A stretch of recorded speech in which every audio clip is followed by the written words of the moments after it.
ونعوذ بالله من شرور أنفسنا ومن سيئات أعمالنا من يهده الله فلا مضل له ومن يضلله فلا هادي له أشهد أن لا إله إلا الله وحده لا شريك له وأشهد أن محمدا عبده ورسوله اللهم صل وسلم وبارك على سيدنا محمد وعلى آله وأصحابه ومن تبعه بإحسان إلى يوم الدين.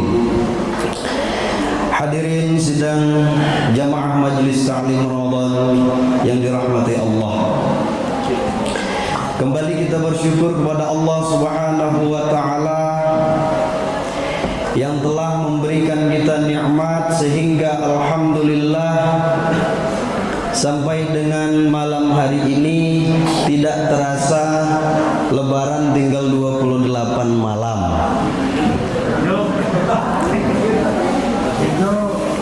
Salawat serta salam semoga senantiasa tercurahkan kepada baginda junjungan alam Nabi besar Muhammad sallallahu alaihi wasallam. Semoga kita semua, seluruh keluarga kita, baik yang masih hidup dan yang telah mendahului kita, semoga semuanya mendapatkan syafaat dari baginda Nabi besar Muhammad sallallahu alaihi wasallam. Amin ya rabbal alamin. Bapak Ibu hadirin yang berbahagia, pada bulan Ramadan kali ini alhamdulillah sudah kita merasakan berbuka puasa tadi. Wah, sudah berbuka. Lumbeidap dengan puasa. Senang atau tidak? Alhamdulillah. Tapi secara keilmuan Bapak Ibu, Rasulullah sallallahu alaihi wasallam supaya kita di rumah mengajak keluarga kita, suami kita, istri kita berbuka puasa itu dengan penuh kehangatan, dengan penuh kegembiraan. Tadi sore nu anak semetonku anu ican musikal nu cici papu kumbek na kena mami senyum-senyum kangen lengan ngone. Yang pertama, kenapa kita senyum? Nyelem orang angen lapar. Yang pertama. Yang kedua, ketahuilah Bapak Ibu Saudara bahwasanya Rasulullah sallallahu alaihi wasallam mengingatkan kepada kita tentang kemuliaan puasa. Lis-shaim farhatani. Bagi orang yang berpuasa itu ada dua kegembiraan. Kegembiraan pertama, farhatun inda iftarih. Gembira saat berbuka. Implisit maknanya mengajarkan kepada kita semua bagaimana kita harus membangun sebuah kebahagiaan dengan keluarga kita ketika kita sedang berbuka puasa. Maka na'udzubillah summa na'udzubillah min dzalik, jangan sampai terjadi adanya kesedihan selama bulan Ramadan. Jangan. Karena Rasulullah mengajarkan kita seperti itu. Alangkah besarnya dosa kita yang menjadikan suatu keadaan yang rumit, suatu keadaan yang menegangkan ketika kita sedang berbuka puasa. Karena apa? Rasulullah menjamin adanya dua kebahagiaan bagi orang berpuasa. Yang pertama, farhatun inda iftarih. Kebahagiaan, rasa senang pada saat berbuka puasa. Jadi ketika kita menjadikan sebuah keadaan menyedihkan bagi orang yang sedang berpuasa, maka implisit kita mendapatkan dosa. Maka untuk itu, sida sinina ketika sudah membuatkan kopi, membuatkan teh untuk suami, buatkanlah dia dengan penuh rasa cinta. Engkau para kaum laki-laki, ketika engkau merasakan rasa teh, kopi yang dibuatkan oleh istri itu, rasakanlah dia dengan penuh rasa syukur dan penuh rasa cinta. Nah kurang-kurang sekeji kupina, kurang-kurang sekeji gulana paran yang mangat meiwah. Karena apa? Bisa saja dari tadi pagi sampai dengan sore hari sampai kita berbuka arak tokna kurek puasanta. Apa sih mina ya kurek puasanta? Ghibah, namimah, fitnah dan lain sebagainya. Lalu beli sangu untuk dipakai berbuka puasa nanti sama keluarga. Datang si tok nang beli, terutama kaum perempuan. Apa cerita si baru yang memberubin dengan notono? Pasti itu.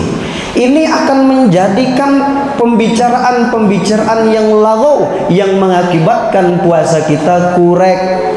Apa salapna? Jadi salap puasa si kurek sino, salapnya adalah menjadikan kegembiraan bagi orang yang sedang berbuka puasa. Maka timak ta jangan rarit baru alhamdulillah bahagia ita. Iya, timak aran teu bahagia dok, timak anta senyum dok lagu teri. Janganlah begitu. Al Islam ya'lu wa la yu'la alaih. Islam itu Bapak Ibu tinggi derajatnya Islam itu, dan tidak ada yang dapat meninggikan Islam itu. Maka harus kita buktikan, ini menjadi PR kita bersama sebagai umat Islam. Jadi sebagai umat Islam tima aran dakuna, tima aran da sederhana, tima aran da qanaah. Jelo Senin teri, jelo Selasa teri, jelo Kamis teri, jelo Jumat teri, sampai jelo Senin teri kanyan. Nah ini azab secara pelan-pelan ini namanya. Maka perlu kita memohon kepada Allah tidak hanya diberikan rizki, tapi rizki yang diberikan oleh Allah Subhanahu wa ta'ala itu yang pertama yang halal, yang kedua yang thayyib, yang baik. Baik kenanga baik, jelo Senin rarit, jelo Selasa lobster, jelo Rebo lobster. Jadi pokoknya ada peningkatan. Dan Bapak Ibu ya, terutama sekali ibu-ibu, walaupun Anda ini diberikan uang oleh suami, belum tentu suami lebih besar pahalanya daripada seorang istri. Sebab apa? Dialah yang meracik segala macam makanan sebagai bahan, sebagai tenaga orang untuk mendekatkan diri kepada Allah Subhanahu wa ta'ala. Berbeda. Maka besok pagi-pagi kalau bisa juga suami jam 3 bangun ngelak nasi. Kalau istrinya ngorok, biarkan saja dulu, karena kita juga membutuhkan pahala yang besar dari Allah Subhanahu wa ta'ala. Lalu kebahagiaan yang kedua bagi orang berpuasa apa? Hadirin yang dimuliakan Allah, kebahagiaan yang kedua bagi orang yang berpuasa adalah farhatun inda liqa'illahi ta'ala. Kebahagiaan yang kedua adalah kebahagiaan pada saat melihat Allah Subhanahu wa ta'ala. Sebab Rasulullah sallallahu alaihi wasallam di dalam hadis yang lain mengatakan, seluruh amal ibadah selain puasa itu untuk manusia, tapi Allah mengatakan di dalam hadis kudusi itu, kecuali puasa, sesungguhnya puasa itu li bagiku, wa ana ajzibih, dan akulah yang akan memberikan ia balasan langsung tanpa perantara seseorang. Maka itulah yang disebut dengan asy-syahadah, bertemu dengan Allah Subhanahu wa ta'ala. Itulah kegembiraan yang hakiki bagi orang-orang yang berpuasa. Maka besok mulai lamunawah jera asar, silahkan Anda tebar senyuman, silahkan Anda ririk, tapi jangan terlalu dibuka, karena pas asarno waktuna kenyang kana mambu lalu yaktaino. Tentu. Jadi bagaimana? Senyumlah ya, artinya bangunlah kondisi yang bergembira gitu, sehingga orang bisa makan dengan kegembiraan. Hadirin jamaah majelis ta'lim Ramadan yang dimuliakan Allah Subhanahu wa ta'ala, pada malam hari ini saya tertarik mengutip satu perkataan qaul ulama, perkataan ulama Hujjatul Islam Al-Imam Al-Ghazali. Imam Ghazali mengatakan di dalam kitab ini, puasa itu ada 3 tingkatan. Kenapa penting untuk kita bahas ini? Supaya kita bisa bercermin dari 3 tingkatan ini. Di mana letak tingkatan puasa kita saat ini? Lalu bagaimana cara kita untuk menaikkan tingkatan puasa kita, sehingga kalau bisa kita mencapai pada tingkatan yang ketiga, yakni tingkatan yang paling istimewa. Oleh Hujjatul Islam Al-Imam Al-Ghazali mengatakan, yuqalu as-sawmu thalathu darajatin. Imam Al-Ghazali mengatakan puasa itu ada 3 tingkatan, 3 derajat. Yang pertama, shaumul awam. Tingkatan yang pertama adalah puasa awam, puasa orang awam. Nah, di sini jangan kita salah paham. Sering kita memaknai bahwa puasa awam itu, kalimat awam itu kita sering pahami orang awam itu adalah orang bodoh. Tidak. Awam itu artinya umum, secara umum. Tingkatan yang pertama, shaumul awam, puasa awam. Lalu yang kedua, wasaumul khawas. Puasa yang kedua adalah tingkatan puasa yang istimewa, VIP, yang tadinya itu ekonomis. Tingkatan awam, ekonomis, kelas ekonomis. Lalu yang kedua, wasaumul khawas. Nah, ini tingkatan VIP, yang tingkatan puasa yang spesial. Siapa yang menspesialkannya? Allah Subhanahu wa taala. Kalau yang tadi itu awam, ya biasa-biasa saja. Lalu yang kedua yang spesial, khawas. Lalu yang ketiga, shaumul khawasil khawas. Yang ketiga adalah puasa khawasil khawas. Puasa tingkatan spesial di antara yang terspesial. Itu yang dinamakan dengan VVIP atau kelasnya premium. Mari kita sama-sama perhatikan apa yang dimaksud dengan 3 tingkatan itu. Bagaimana kondisinya masing-masing tingkatan itu. Tingkatan yang pertama, amma shaumul awam, adapun puasa yang umum, yang secara khusus umum itu, fakaful batni wal farji an qada'i syahwat. Keadaan puasa yang secara umum itu, tingkatan umum itu, kondisinya dia hanya menahan diri untuk makan dan minum. Fakaful batni, menahan perutnya. Dia hanya tahan, tidak makan, tidak minum, tidak ngerokok dan lain sebagainya. Hanya menahan itu. Dan dia menahan al-farji. Tokda kenana faraj, kemaluan. Dia menahan kemaluan untuk tidak mengikuti syahwatnya. Endek namangan, endek nanginam, dan dia tidak melakukan pergaulan suami istri, ditahan dirinya. Nah, ini tingkatan orang awam, orang biasa-biasa saja. Alhamdulillah kita sudah sampai di sana. Kecuali yang belum sampai di sana, yang belum menikah. Nah, di sana pentingnya orang yang sudah menikah. Jadi kalau orang yang belum menikah, dia tidak termasuk puasa awam. Karena dia tidak bisa menahan dirinya untuk qada farajnya itu. Gitu. Maka cepatlah menikah engkau yang sedang jomblo saat ini.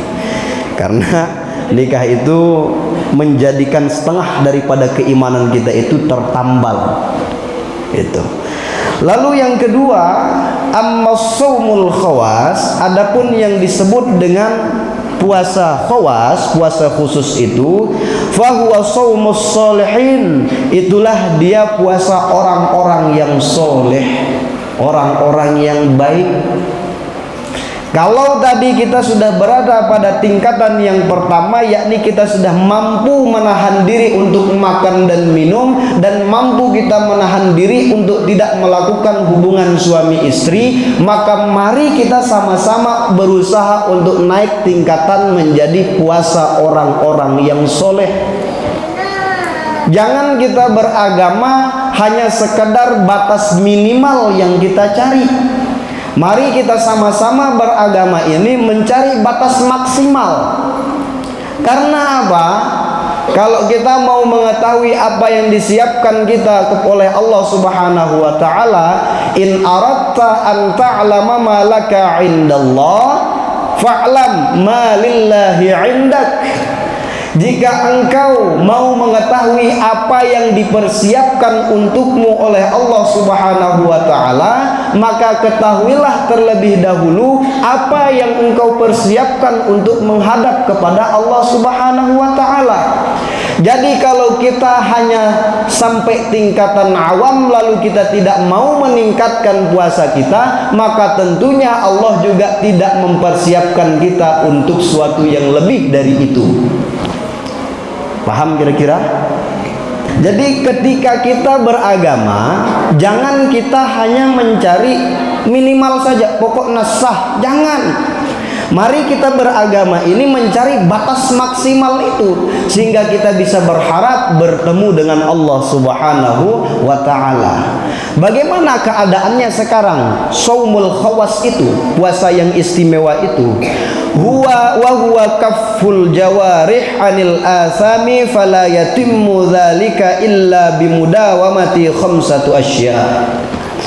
Orang-orang yang berpuasa dengan kategori puasa yang istimewa itu, dia senantiasa menekan, menjaga seluruh anggota badannya ini dari hal-hal yang dilarang oleh syariat, dari hal-hal yang dilarang oleh agama, dan senantiasa dia tidak hanya mencegah dirinya dari hal-hal yang dilarang oleh agama, senantiasa dia memudawamahkan dirinya, mengkekalkan dirinya dengan 5 hal. Mana dia 5 hal itu? Al-awwalu ghaddul basar an kulli ma yuzamu syar'an. Yang pertama, keadaan orang yang berpuasa, kelas puasanya itu puasa orang-orang yang soleh. Yang pertama adalah ghaddul basar. Dia menjaga pandangannya dari seluruh apa yang diharamkan oleh agama ini. Apa yang diharamkan oleh agama, melihat aurat orang-orang yang bukan muhrim kita itu dilarang oleh agama. Begitu sebaliknya jika kita pahami dengan pemahaman mafhum mukhalafah, pemahaman terbalik, jika pada saat itu diharamkan kita untuk melihat aurat orang lain, maka 2 kali lipatlah besar dosa orang yang mempertontonkan auratnya kepada orang lain. Kenapa? Yang pertama, karena melihat aurat orang lain itu adalah dosa. Orang tidak akan bisa melihat aurat itu kalau tidak ada yang mengumbarnya. Maka dari sana dapat kita pahami dari sebuah kaidah usul fiqh. Apa kaidah itu? Lil wasaili hukmal maqasid. Bagi jembatan itu diberikan hukum yang sama pada tujuan itu. Yang dilarang apa? Melihat aurat. Maka ketika kita membuka aurat lalu dilihat oleh orang lain, 2 kali lipat dosa entah. Jaga itu. Yang pertama, ghaddul basar, jaga pandangan. Karena apa? Bulan Ramadan ini adalah bulan madrasah, bulan tempat kita mendidik diri kita untuk keluar daripada kebiasaan-kebiasaan yang buruk. Lalu yang kedua, watsani hifzul lisan 'anil ghibah wan namimah wal yaminil ghamus. Yang kedua yang harus dilakukan oleh orang yang ingin menaikkan tingkatan puasanya itu dalam rangka menjaga seluruh anggota badan ini, hifzul lisan, menjaga lidah kita ini. Maka Rasulullah Shallallahu Alaihi Wasallam mengatakan, salamatul insan fi hifzil lisan. Keselamatan seseorang itu pada saat ia menjaga lisannya. Bagaimana kita menjaga lisan dari apa? Anil ghibah wan namimah wal yaminul ghamus. Kita menjaga lisan kita ini dari berghibah, Ghibah itu kita membicarakan orang lain. Ada rasa cemburu, ada rasa marah pada diri kita, kita bicarakan orang lain, itu namanya ghibah. Tinggalkan itu, supaya tingkatan puasa kita ada kenaikan, ada perkembangan. Lalu yang kedua, anin namimah, menjaga lisan dari namimah. Namimah ini namanya adu domba, mengadu domba, membuat kekacauan. Si A dia ngomong celanan tabaru, si B dia ngomong lagi nanti celanan tabaru, sehingga orang bisa bertengkar gara-gara omongan orang ini. Lalu yang ketiga yang harus dijaga dari lisan itu, wal yaminil ghamus, sumpah serapah yang tidak ada gunanya. Wakung beli sebia baru aja 10.000 sekilo, masa ke lillahi ta'ala, itu mantap barangan. Aji pirane ajina mahsun iselai sekilo, tentu ke lillahi ta'ala, mangkat betalat mingkat, jangan nunduk ngenoja mah, jangan untuk mantap sadu alhamdulillah mudah jawah dendek gak makna kan gitu. Nggak perlu kita mengungkapkan sumpah serapah yang tidak ada gunanya. Itu cara kita menjaga lisan kita. Karena ada sebuah hadis Rasulullah sallallahu alaihi wasallam, khamsatu asya'in tuhbatus shaum. Ada 5 hal yang menjadikan puasa orang itu tidak berdampak bagi orang itu, tidak mendapatkan pahala sedikit pun. Di dalam hadis yang lain dikatakan, kam min shaimin, banyak orang yang berpuasa dan tidak ada yang didapatkan dari puasa itu illal ju' wal atas. Banyak orang yang berpuasa tetapi dia tidak mendapatkan apa-apa dari puasanya itu kecuali hanya rasa lapar dan kehausan saja. Ada 5 hal yang menjadikan puasa orang berpuasa itu menjadi hilang. Yang pertama adalah kadzab, berbohong. Yang kedua namimah, yang tadinya itu adu domba. Yang ketiga yaminul ghamus, sumpah serapah yang tidak ada gunanya. Lalu yang selanjutnya wan nazru bisyahwat, melihat dengan syahwat. Boleh dilihat tetapi dengan syahwat itu tidak boleh. Lihat saja, tapi yang dilihat ini yang mahramnya atau istrinya boleh saja. Tetapi jangan dilihat dengan syahwat. Ini yang menghilangkan pahala berpuasa. Lalu yang kedua adalah al-ghibah, membicarakan orang lain, itu 5 hal yang menghilangkan pahala orang berpuasa. Wasalis, lalu cara yang ketiga untuk kita meningkatkan puasa yang tadinya dari awam menuju khawas, yang ketiga adalah kafful udhuni an istima'i kullil makruh, menjaga pendengaran ini dari hal-hal yang dibenci oleh agama.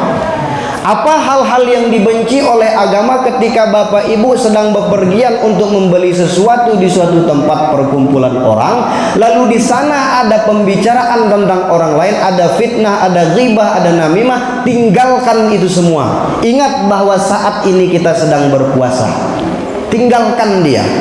Kaful udhun, jaga telinga ini. Yang pertama tadi kita menjaga seluruh anggota badan kita ini. Yang kedua kita menjaga pandangan kita.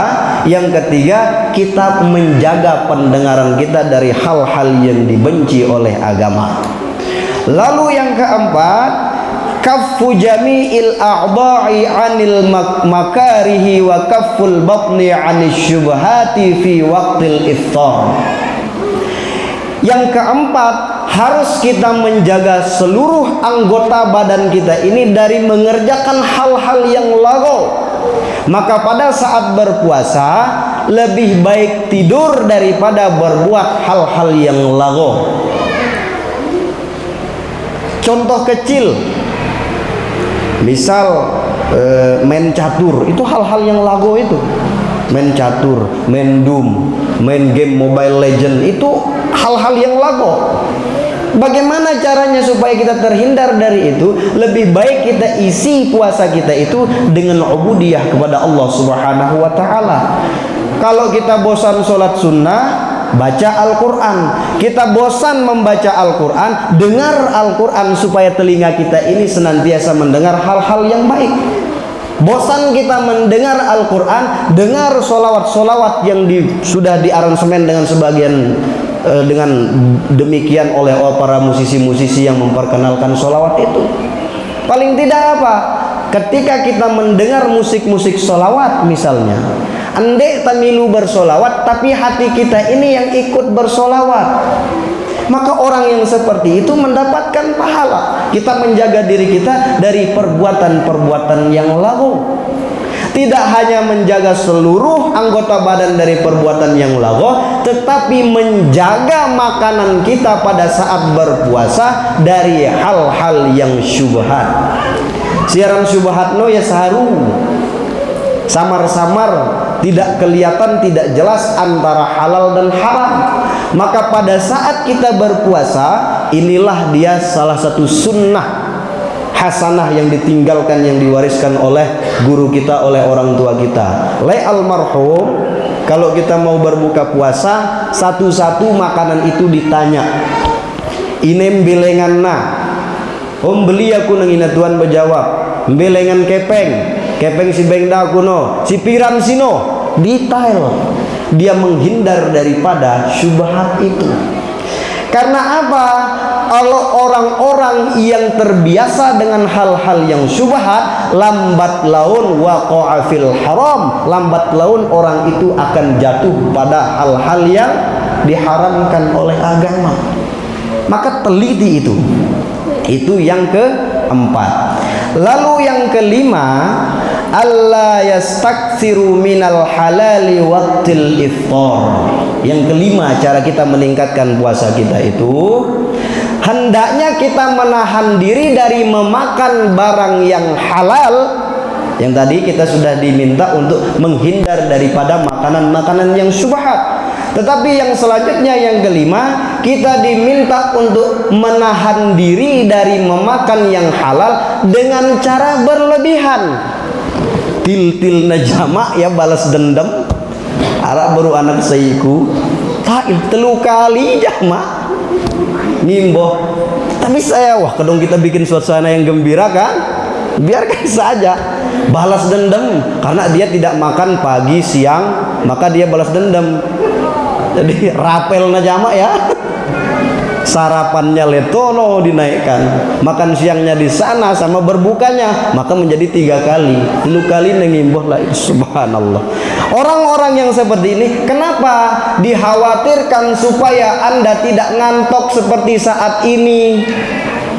Jangan ngantuk pada saat beribadah itu, untuk menaikkan grade, tingkatan puasa kita menjadi puasa yang diistimewakan oleh Allah Subhanahu wa taala.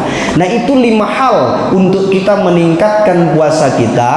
Yang pertama tadi, kita menjaga seluruh anggota badan kita ini dari hal-hal yang diharamkan oleh Al-Quran, yang diharamkan oleh Al-Hadis, secara umum yang diharamkan oleh agama. Yang kedua, kita menjaga pandangan mata kita dari hal-hal yang berbau syahwat, melihat aurat orang lain.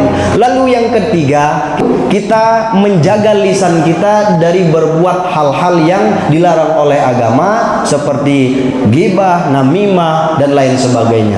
Lalu yang keempat, menjaga seluruh anggota badan kita ini dari hal yang diharamkan oleh agama, dan menjauhkan anggota badan kita ini dari hal-hal yang bersifat syubhat untuk kita makan nanti pada saat berbuka puasa. Lalu yang terakhir, yang kelima adalah kita senantiasa menjaga makanan kita, dan tidak hanya kita menjaga makanan kita yang halal, tetapi kita memposisikan diri kita sebagai seorang yang tidak berlebih-lebihan di dalam berbuka puasa. Kalau sudah azan, ya pecat puasa, makan seadanya, minum seadanya.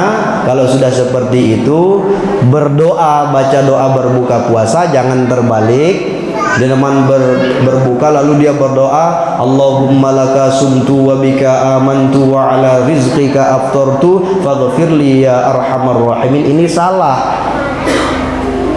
Jadi kapan kita berdoa? Lamun toh besur, kalau kita sudah kenyang selesai berbuka puasa.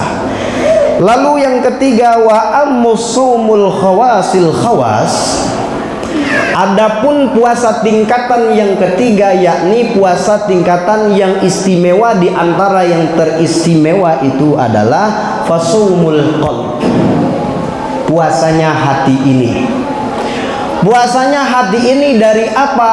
Dari segala macam himamid dunyawiyah, angan-angan duniawiyah. Kita puasakan hati kita ini dari keinginan duniawi, ingin membeli mobil, ingin membangun rumah. Kita puasakan hati kita ini. Ingin berlebih-lebihan di dunia, kita puasakan.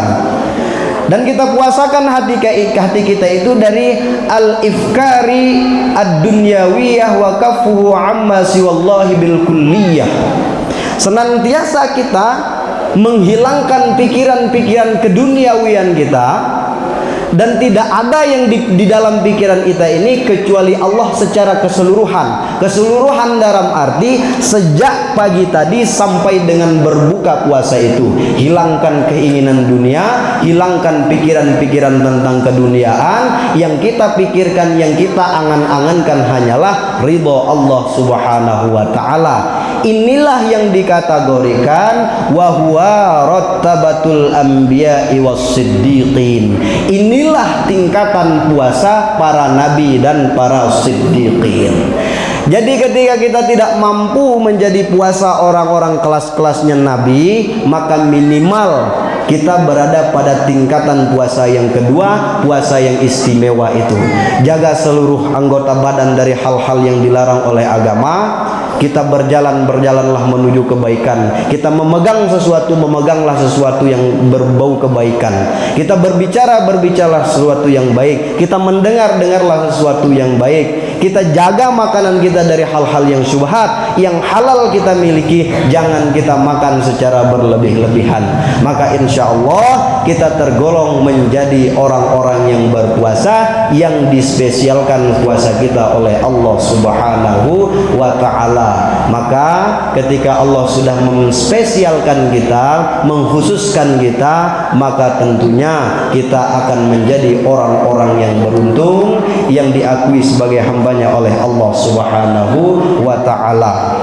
Demikian kiranya yang dapat saya sampaikan pada malam hari ini. Semoga kita semua diberikan pertolongan oleh Allah Subhanahu wa ta'ala, sehingga kita bisa meningkatkan kelas puasa kita dan kita mempersiapkan diri kita menuju kepada keridhaan Allah Subhanahu wa ta'ala. Amin ya rabbal alamin. Allahumma awsil sawaba misla sawabi ma qara'na wa ma fa'alna wa ma sabbahna wa ma talawna fi majlisina hadha syafa'atan maqbulatan khassatan li ruhi abina al-hajj Muhammad Syafi'i Kamal.